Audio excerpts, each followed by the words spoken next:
Estoy sentada aquí en la sala común de la residencia viendo pasar a la gente. Tengo 94 años y llevo 3 años viviendo en este lugar. 3 años que mis hijos me trajeron aquí diciéndome que era lo mejor para mí, que ya no podía vivir sola, que necesitaba cuidados constantes, que ellos no podían estar pendientes de mí todo el tiempo con sus trabajos y sus familias. Y yo les creí, confié en ellos, pensé que realmente se preocupaban por mi bienestar, que esa decisión tan dura la tomaban porque me querían, porque era necesaria. Pero hace una semana descubrí la verdad, descubrí por qué realmente me trajeron aquí y esa verdad me ha destrozado de una manera que nunca imaginé posible. Me ha hecho cuestionar todo, absolutamente todo lo que pensaba sobre mis hijos, sobre mi vida, sobre los últimos 94 años, que he vivido creyendo que había criado buenas personas, personas que me querían, que me respetaban, que harían lo correcto por mí, pero me equivoqué. Me equivoqué tanto que ahora no sé si una vez los conocí realmente o si todo este tiempo viví una ilusión creyendo lo que quería creer en lugar de ver lo que realmente había frente a mí. Déjame contarte cómo llegué aquí. Como una mujer de 91 años que vivía en su propia casa, independiente, capaz, terminó en una residencia y como 3 años después descubrió que todo era mentira, que la razón no era su bienestar, sino algo mucho más oscuro, mucho más doloroso. Me llamo Elvira, tengo 94 años, nací en 1931, he vivido casi un siglo completo. He visto guerras, dictaduras, cambios tecnológicos que ni siquiera podía imaginar cuando era niña. Me casé a los 24 años con Manuel, un hombre bueno, trabajador, honesto. Tuvimos 4 hijos, 2 varones y 2 mujeres, Miguel, Roberto, Carmen y Teresa. Los criamos con amor, con disciplina, con valores. Manuel trabajaba como contador, yo me quedaba en casa cuidando a los niños. Así era en esa época, las mujeres en casa, los hombres trabajando, y yo no me quejaba, me gustaba mi vida, me gustaba criar a mis hijos, verlos crecer, estar ahí para ellos. Siempre Manuel murió hace 15 años, tenía 78 años, cáncer de pulmón. Fumó toda su vida a pesar de que yo le rogaba que dejara el tabaco y al final le cobró la cuenta.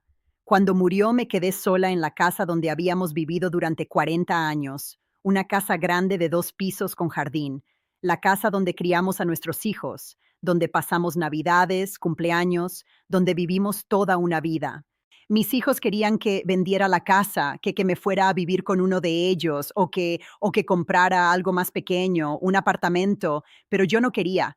Esa casa era mi vida, ahí estaban todos mis recuerdos. Ahí sentía cerca a Manuel todavía, así que me quedé sola, pero no sola del todo porque mis hijos venían a visitarme. Los nietos venían. Yo seguía siendo el centro de la familia, en cierta manera.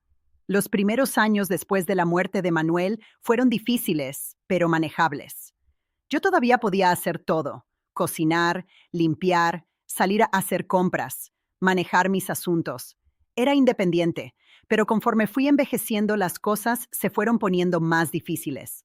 A los 85 años tuve que dejar de manejar porque mi vista ya no era buena. A los 87 tuve una caída en las escaleras y me rompí la cadera. Eso me dejó con movilidad limitada. Necesitaba bastón. Las escaleras de la casa se volvieron un desafío. A los 89 empecé a tener problemas de memoria, nada grave, olvidos normales de la edad, dónde dejé las llaves, si había tomado mi medicina, cosas así, pero nada alarmante, nada que me impidiera vivir mi vida. Mis hijos empezaron a preocuparse más, empezaron a sugerir que necesitaba ayuda, que tal vez debería considerar una residencia, y yo me negaba rotundamente. Les decía que estaba bien, que podía cuidarme sola, que no quería dejar mi casa, y durante un tiempo lo aceptaron. Contratamos a una señora que venía 3 veces por semana a ayudarme con la limpieza y las compras, y eso funcionaba. Yo estaba bien, pero luego cuando cumplí 91 años, las cosas cambiaron.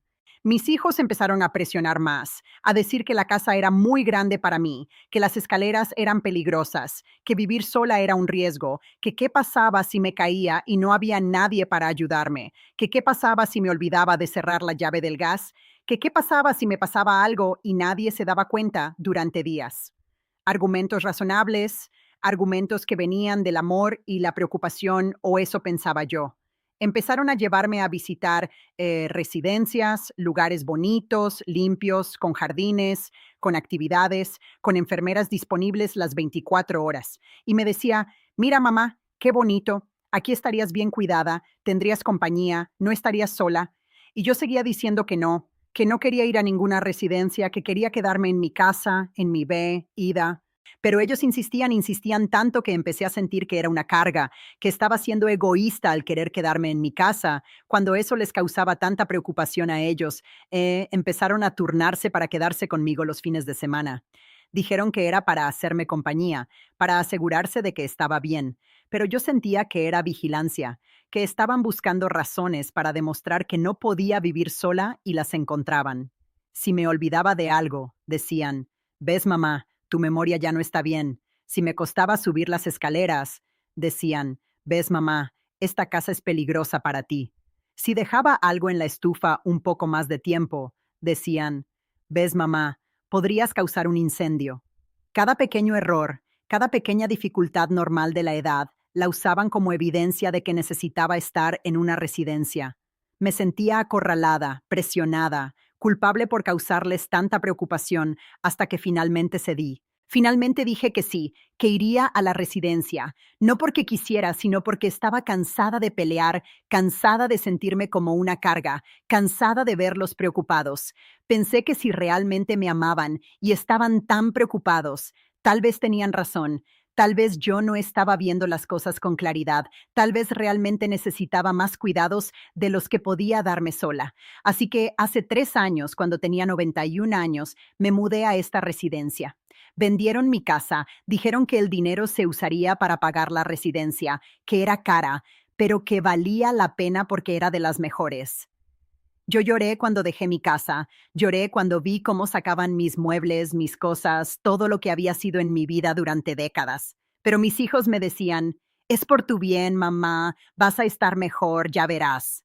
Y yo quería creerles, quería creer que esto era amor, que esto era cuidado. La residencia no está mal, es limpia, el personal es amable, hay actividades, hay jardín, pero no es mi casa, no es mi vida. Es un lugar donde ancianos esperan la muerte, rodeados de otros ancianos esperando lo mismo. Los primeros meses fueron horribles. Me sentía perdida, desubicada, extrañaba mi casa, mi cocina, mi jardín, mi vida. Pero mis hijos venían a visitarme seguido al principio. Me decían que me vería bien, que me estaba adaptando, que pronto me sentiría como en casa. Y yo intentaba creerles, intentaba adaptarme, hacer amigos aquí, participar en las actividades, pero algo dentro de mí se había roto, algo se había apagado. Conforme pasaron los meses, las visitas de mis hijos se fueron espaciando. Al principio venían cada semana, luego cada 2 semanas, luego una vez al mes, luego cada 2 meses, siempre con excusas, mucho trabajo. Los niños la vida lo entendía o intentaba entenderlo, pero dolía. Dolía estar aquí sola esperando visitas que cada vez venían menos. Hace un año mi hijo menor, Roberto, dejó de venir completamente. Llamaba de vez en cuando, pero no venía. Los otros tres seguían viniendo ocasionalmente, pero cada vez menos. Yo me sentía abandonada, pero no decía nada. No quería quejarme. No quería ser la madre pesada que reclama atención. Me decía a mí misma que estaban ocupados, que tenían sus vidas, que era normal. Hace una semana pasó algo que se cambió todo. Una señora nueva llegó a la residencia. Se llama Matilde, tiene 87 años. No nos hicimos amigas rápidamente, compartimos habitación ahora y una tarde estábamos charlando, contándonos nuestras historias y ella me preguntó por qué estaba yo aquí. Le conté todo, que mis hijos me trajeron porque se preocupaban por mí, porque era lo mejor. Y ella me miró con una expresión extraña y me dijo, Elvira, ¿tú sabes si tus hijos recibieron tu casa cuando la vendieron? Me quedé callada. Nunca había pensado en eso. Asumí que el dinero se había usado para la residencia, como dijeron, y Matilde continuó porque a mí me pasó algo similar.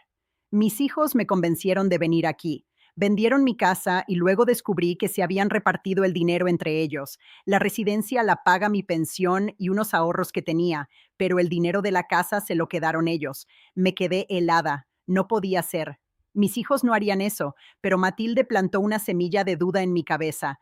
Esa noche no pude dormir pensando, recordando. Al día siguiente pedí hablar con la administración de la residencia. Pregunté quién pagaba mi estancia aquí. Me dijeron que se pagaba con mi pensión y con un fondo que se había establecido cuando entré. Pregunté de dónde venía ese fondo. Me dijeron que era de mis ahorros personales, no de la venta de ninguna propiedad. Pregunté cuánto tiempo más alcanzaba ese fondo. Me dijeron que quizás 2 años más. Luego solo quedaría mi pensión, que no es suficiente para cubrir el costo completo. Le pregunté qué pasaría entonces y me dijeron que tendría que moverme a una residencia más económica o mis hijos tendrían que complementar el pago. Sentí que el piso se movía bajo mis pies, que la residencia no se estaba pagando con el dinero de la casa. ¿Dónde estaba ese dinero? Mi casa valía mucho. La vendieron en casi 400.000 euros. La residencia cuesta 2.000 euros al mes. En 3 años habrían sido 72.000 euros. ¿Dónde estaban los otros 328.000 euros? Llamé a Miguel, mi hijo mayor. Le pregunté directamente. Miguel, el dinero de la venta de la casa, ¿dónde está? Hubo un silencio largo al otro lado. Luego él dijo, mamá, ese dinero se usó para pagar la residencia y otros gastos tuyos. Le dije, la administración me dijo que la residencia se paga con mi pensión y mis ahorros, no con dinero de la casa. Otro silencio. Luego él dijo, mamá, tu memoria no está bien. Tal vez entendiste mal. Pero yo sabía que no había entendido mal. Sabía que me estaba mintiendo. Insistí. Le dije que quería ver los papeles, ver dónde se había usado ese dinero. Y él se molestó. Me dijo que no confiaba en él, que después de todo lo que habían hecho por mí, yo los acusaba de robarme, que era muy desagradecido de mi parte, y colgó. Llamé a Carmen, mi hija mayor. Le pregunté lo mismo. Ella me dio la misma respuesta vaga, que el dinero se había usado para mis cuidados, que no me preocupara, que ellos se encargaban de todo. Pero cuando insistí, también se molestó. Me dijo que mi memoria me estaba jugando malas pasadas, que confiara en ellos. Llamé a Teresa, mi hija menor. Ella al menos fue más honesta. Después de mucho presionar, finalmente admitió. Dijo, mamá, sí, nos repartimos el dinero de la casa, pero era nuestro derecho, es nuestra herencia. Decidimos tomarla ahora en lugar de esperar. Y tú estás bien cuidada. ¿Qué más da de dónde salga el dinero? Me quedé muda. No podía creer lo que estaba escuchando. Le pregunté, pero esa era mi casa, mi dinero. ¿Ustedes no tenían derecho? Y ella dijo, legalmente, sí teníamos derecho. Tú firmaste los papeles dándonos poder para manejar tus asuntos. Técnicamente no hicimos nada ilegal. Y ahí entendí todo. Entendí por qué presionaron tanto para que viniera a la residencia. No era por mi bien, era para poder vender la casa y quedarse con el dinero. Entendí por qué dejaron de venir a visitarme tanto después de los primeros meses, porque ya habían conseguido lo que querían. Entendí por qué nunca me mostraron papeles ni me explicaron detalles financieros porque me estaban robando. Mis propios hijos me robaron, me metieron en una residencia con mentiras y se repartieron el dinero de mi casa. 400 euros divididos entre 100.000 euros cada uno. Ese era el precio de su madre. Ese era lo que yo valía para ellos. Cuando colgué el teléfono con Teresa, me puse a llorar. Lloré como no había llorado en años. Lloré por la traición, por el engaño, por darme cuenta de que mis hijos no me amaban como yo pensaba, que para ellos yo era solo un obstáculo entre ellos y su herencia, un obstáculo que decidieron remover metiéndome aquí. Matilde me encontró llorando, me abrazó, me dijo que lo sentía mucho, que ella también había pasado por lo mismo, que sus hijos también la habían traicionado, y me dijo algo que me quedó grabado. Dijo, Elvira, no estás sola. Esto le pasa a muchos ancianos. Los hijos se cansan de esperar la herencia y la toman cuando todavía estamos vivos. Nos meten en residencias, nos declaran incapaces, toman control de nuestro dinero y no hay nada que podamos hacer porque somos viejos y nadie nos escucha. Tiene razón, hablé con otros residentes aquí. Muchos tienen historias similares, hijos que los convencieron de venir aquí y luego se quedaron con sus casas, con sus ahorros, con todo. Es como si una vez que llegas a cierta edad, dejas de ser persona, dejas de tener derechos. Tus hijos pueden hacer lo que quieran contigo y con tus cosas, y nadie dice nada porque están cuidando de ti. Están haciendo lo mejor para ti. Pero no es verdad. Están haciendo lo mejor para ellos. Hace 3 días Miguel vino a visitarme. Fue la primera vez en 2 meses que venía. Le confronté, le dije que sabía la verdad, que sabía que se habían quedado con el dinero de mi casa. Él intentó negarlo al principio, luego intentó justificarlo. Dijo que ellos merecían ese dinero, que se habían sacrificado cuidándome, que era justo que recibieran algo. Le dije, pero era mi casa, pero mi dinero no tenían derecho a tomarlo sin mi permiso real. Y él dijo, mamá, tú nos diste permiso, firmaste los papeles. Le dije, me engañaron.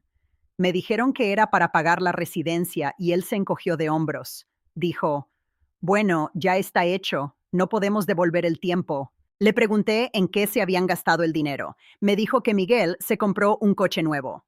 Roberto puso el enganche de una casa. Carmen pagó deudas. Teresa renovó su cocina. Mi casa, el lugar donde los crié, donde pasé. 40 años de mi vida se convirtió en un coche, un enganche, deudas pagadas, una cocina nueva. Le pregunté qué iba a pasar cuando se acabara el dinero de mi fondo en 2 años, cuando mi pensión no alcanzara para esta residencia. Me dijo que tendría que moverme a una más barata. Le dije, ¿y si no quiero? ¿Y si quiero quedarme aquí? Y él dijo, entonces tendremos que ver. Tal vez podamos ayudar un poco cada uno, tal vez podamos ayudar un poco. Esas fueron sus palabras. Después de quedarse con 400,000 € de mi dinero, después de robarme mi casa, tal vez puedan ayudar un poco. Le dije que se fuera, que no quería volver a verlo. Gritó. Dijo cosas horribles. Dijo que yo era una malagradecida, que después de todo lo que habían hecho por mí, yo los trataba así, que debería estar agradecida de estar en una buena residencia y no en la calle, y se fue. Desde entonces no he sabido nada de ninguno de mis hijos. No han llamado, no han venido. Supongo que están ofendidos porque descubrí su secreto, porque me atreví a reclamarles. Ahora estoy aquí 94 años en una residencia que no elegí, rodeada de gente que no conozco, sin mi casa, sin mis cosas, sin mi vida y lo peor, sin mis hijos. Porque aunque técnicamente siguen siendo mis hijos, los perdí. Perdí la imagen que tenía de ellos, la creencia de que me amaban, de que se preocupaban por mí. Ahora sé la verdad. Sé que para ellos yo solo era un medio para obtener dinero. Sé que la decisión de meterme aquí no fue por amor, sino por codicia. Y eso duele más que cualquier otra cosa. Duele más que estar en esta residencia, más que haber perdido mi casa. Duele saber que mis hijos, a los que dediqué mi vida, a los que crié con amor, son capaces de esto, de engañarme, robarme, abandonarme. He hablado con un abogado. Vino uno que ofrece consultas gratis a los residentes. Le conté todo. Dijo que legalmente es complicado, que si firmé papeles dándoles poder sobre mis asuntos y ellos vendieron la casa usando ese poder, técnicamente no cometieron un delito. Me dijo que podría intentar demostrar que me engañaron, que no entendía realmente lo que firmaba, pero que sería difícil, que los juicios toman tiempo, cuestan dinero que no tengo y que a mi edad probablemente no vería un resultado. Me dijo que lo sentía mucho, que ve casos así todo el tiempo, ancianos engañados por sus propios hijos y que rara vez hay consecuencias legales. Así que aquí estoy sin opciones reales, sin recursos, dependiendo completamente de la caridad de los hijos que me robaron. Porque en 2 años, cuando se acabe mi fondo, voy a necesitar que ellos complementen el pago de la residencia y sé que lo van a usar como palanca, como control. Pórtate bien, mamá, o te movemos a una residencia horrible. No, no nos causes problemas o dejamos de pagar. Voy a tener que tragarme mi rabia, mi dolor, mi traición y ser amable con ellos. Agradecida incluso porque dependo de ellos, porque a los 94 años no tengo otras opciones. Matilde me dice que trate de hacer las paces con ellos, que al final son mi familia, que estar enojada solo me hace daño a mí, pero no puedo perdonar esto, no puedo fingir que no pasó, no puedo mirarlos a la cara sabiendo lo que hicieron. Algunos días pienso en morirme, en que sería más fácil, en que al menos ya no tendría que cargar con este dolor, con esta traición. Pero luego pienso que eso es exactamente lo que quieren, que me muera para poder quedarse con lo poco que queda sin tener que fingir que les importo. Así que sigo aquí, sigo viva, no por ellos, sino a pesar de ellos. Tengo 94 años. Mis hijos me dejaron en una residencia hace 3 años y hace una semana descubrí que fue para robarme, para quedarse con mi casa, con mi dinero, con mi vida. Descubrí que los hijos que pensé que me amaban solo me veían como una herencia con patas, esperando a que muriera para cobrar. Y cuando se cansaron de esperar, tomaron lo que querían de todas formas y me dejaron aquí en este lugar que no es mi hogar, esperando una muerte que no llega, cargando con el conocimiento de que dediqué 70 años de mi vida a criar personas que al final me traicionaron de la peor manera posible. Y esa es mi vida ahora. Esa es la verdad que descubrí 3 años después. Una verdad que hubiera preferido no saber, porque al menos antes vivía con la ilusión de que mis hijos me amaban, de que esta decisión había sido difícil para ellos, de que realmente se preocupaban por mi bienestar. Pero ahora sé que todo era mentira, que el único bienestar que les importaba era el suyo, económico, y yo solo era un obstáculo para conseguirlo. Así que aquí me quedo en esta residencia sin mi casa, sin mi dinero, sin mis ilusiones, solo con la verdad amarga de lo que realmente valgo para las personas a las que más amé en este mundo. Nada, valgo, nada, solo el dinero que podían sacarme.